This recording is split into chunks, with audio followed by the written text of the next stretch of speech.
राहुल गांधी कुछ भी करते हैं तो खलबली बीजेपी के खेमे में मच जाती है।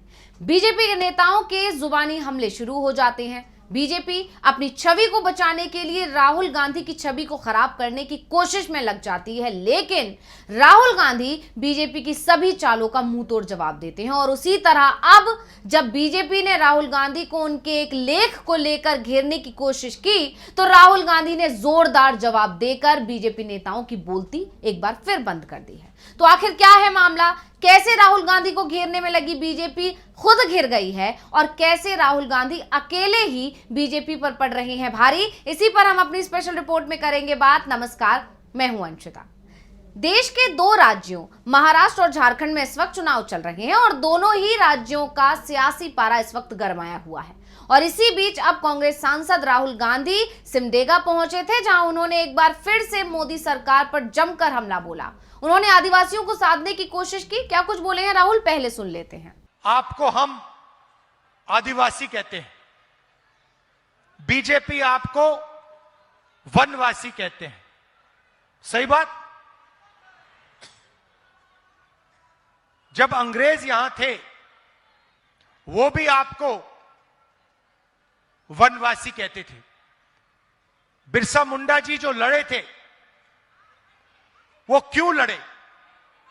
वो अंग्रेजों से क्यों लड़े? वो आपके जंगल, आपके जल, आपकी जमीन, इन चीजों के लिए लड़े थे। और वही चीज आज हो रही है।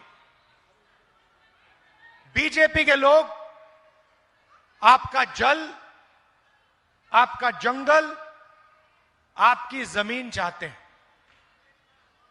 इसीलिए वो आपको वनवासी कहते हैं। अब चाहे चुनावी राज्य हो या फिर दिल्ली में हो, राहुल कहीं भी हो, उन्होंने बीजेपी नेताओं की नींद उड़ा रखी है। बीजेपी राहुल गांधी को पुराने मामलों पर घेरने में लगी रहती है और तब तक राहुल कुछ नया कर जाते हैं। ऐसे में जब राहुल गांधी ने एक लेख लिखा और उसमें आरोप लगाया कि मोदी राज में भारत उसी दिशा में बढ़ रहा है जब देश में ईस्ट इंडिया कंपनी की एंट्री हुई थी, तो राहुल गांधी के इस लेख से बीजेपी नेताओं को मिर्ची लगी। तो बीजेपी के नेताओं ने अब राहुल गांधी को घेरना शुरू कर दिया, लेकिन इस पर भी राहुल गांधी ने एक वीडियो संदेश के जरिए जबरदस्त तरीके से पलटवार कर दिया है। पहले राहुल का वो वीडियो देख लेते हैं। I want to make something absolutely clear. I've been projected by my opponents in the BJP to be anti-business. I'm not anti-business in the least. I am anti-monopoly. I am anti-creating oligopolies. I am anti-domination of business by one or two or three or five people. I started my career as a management consultant, and I understand the type of things that are required for a business to succeed. So I just want to repeat, I'm not anti-business, I'm anti-monopoly. तो राहुल गांधी ने BJP नेताओं को अपने निशाने पर लेते हुए कहा कि मैं एक बात बिल्कुल साफ कर देना चाहता हूं कि बीजेपी में मेरे विरोधियों ने मुझे व्यापार विरोधी के रूप में पेश किया है। मैं बिल्कुल भी व्यापार विरोधी नहीं हूं। मैं एकाधिकार विरोधी हूं। मैं अल्पाधिकार बनाने का विरोधी हूं। मैं 1 या 2 या 3 या 5 लोगों के वर्चस्व का विरोधी हूं। मैंने अपना करियर एक मैनेजमेंट कंसल्टेंट के रूप में शुरू किया था और मैं समझता हूं कि किसी कारोबार को सफल बनाने के लिए किसी तरह की चीजों की आवश्यकता होती है। इसलिए मैं बस दोहराना चाहता हूं कि मैं व्यापार विरोधी नहीं हूं, मैं एकाधिकार विरोधी हूं। तो अब राहुल गांधी के इस बयान की चर्चा जोरों से हो रही है। वहीं इससे पहले भी राहुल गांधी ने ट्वीट करके बीजेपी नेताओं पर निशाना साधा था और काफी गंभीर आरोप भी लगाए थे। उन्होंने अपने सोशल मीडिया एक्स पर लिखा था, मेरे लेख के बाद कई प्ले फेयर व्यवसाय मुझे बता रहे हैं कि एक वरिष्ठ मंत्री उन्हें फोन कर रहे हैं और उन्हें पीएम मोदी और सरकार के कार्यक्रमों के बारे में सोशल मीडिया पर अच्छी बातें कहने के लिए मजबूर कर रहे हैं। तो इसके बाद राहुल आगे लिखते हैं कि मेरी बात बिल्कुल सही साबित हुई। यानी राहुल गांधी ने दावा किया कि जैसा कि वो कहते आए हैं वो इस बार सही साबित हुआ है। जैसे आरोप वो बीजेपी के नेताओं पर या उनके आलाकमान पर लगाते हैं, वो सभी आरोप बिल्कुल सही साबित हुए हैं। अब ये तो हमने जान लिया कि कैसे राहुल गांधी ने अपने बयानों से, अपने तल्ख तेवर से, अपनी हाजिर जवाबी से बीजेपी नेताओं की बोलती बंद कर दी है। लेकिन अब ये भी जानना जरूरी है कि राहुल गांधी को कौन सा ऐसा आर्टिकल था या उस आर्टिकल में ऐसा क्या लिखा था जिस पर इतना बवाल मच गया। दरअसल लोकसभा में नेता प्रतिपक्ष राहुल गांधी ने अपने एक आर्टिकल में राज परिवारों पर निशाना साधा था। इस लेख को लेकर विवाद ने तूल पकड़ लिया और बीजेपी के तमाम दिग्गजों ने इस पर अपनी प्रतिक्रिया जाहिर करना शुरू कर दिया था। केंद्रीय मंत्री ज्योतिरादित्य सिंधिया से लेकर राजस्थान की डिप्टी सीएम राजकुमारी दिया कुमारी तक ने राहुल गांधी पर निशाना साधा था। इन्होंने आरोप लगाया कि राहुल गांधी देश की छवि को खराब कर रहे हैं, लेकिन अब बीजेपी नेताओं के इन आरोपों का भी राहुल गांधी ने मुंहतोड़ जवाब दे दिया है। तो अब जरा उस लेख पर भी नजर डाल लेते हैं जिसने बीजेपी नेताओं की नींद उड़ा दी, या कह सकते हैं कि मिर्ची लगा दी। दरअसल राहुल गांधी ने लिखा था कि ईस्ट इंडिया कंपनी ने भारत की आवाज कुचल दी थी। ये आवाज उनकी व्यापारिक शक्ति से नहीं बल्कि अपने शिकंजे से कंपनी ने हमारे राजाओं, महाराजाओं और नवाबों की साझेदारी से उन्हें रिश्वत देकर और धमकाकर भारत पर शासन किया था।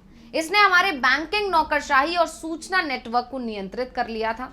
याद रखिए, हमने अपनी आजादी किसी दूसरे देश के हाथों नहीं गंवाई, हमने इसे एक एकाधिकार निगम के हाथों खो दिया जो हमारे देश में दमन तंत्र को चलाता था। यही नहीं, राहुल गांधी ने अपने लेख में प्रधानमंत्री नरेंद्र मोदी के नेतृत्व वाली सरकार पर एकाधिकार मॉडल चलाने का आरोप भी लगा दिया। उन्होंने लिखा, इन कुलीन समूहों के कारण लाखों कारोबार तबाह हो गए हैं, जिससे रोजगार पैदा करना मुश्किल हो गया है। गांधी ने कहा कि इन मैच फिक्सिंग एकाधिकार समूहों ने बढ़ती असमानता के बीच अपार संपत्ति अर्जित की है। मूल ईस्ट इंडिया कंपनी 150 साल पहले बंद हो गई थी, लेकिन उसके बाद जो डर पैदा हुआ था वो वापस आ गया है।